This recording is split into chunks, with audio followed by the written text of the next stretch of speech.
سائلة تسأل عن حكم جوزة الطيب. جوزة الطيب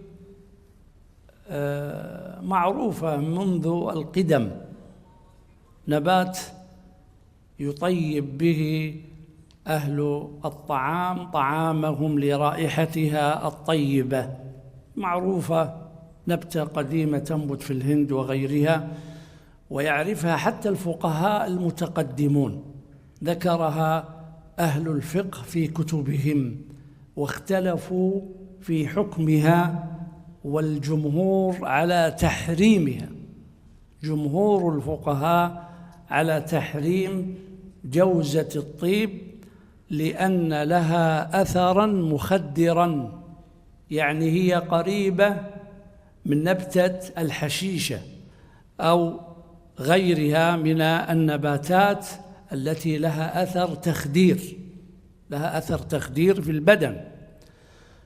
والقاعدة الشرعية: ما أسكر كثيره فقليله حرام، حديث النبي صلى الله عليه وسلم.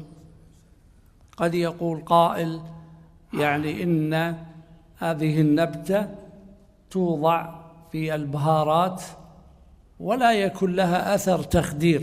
احنا عندنا قاعدة شرعية وهي: ما أسكر كثيره فقليله حرام، ما أسكر كثيره فالقطرة منه حرام، هذا بإجماع أهل العلم.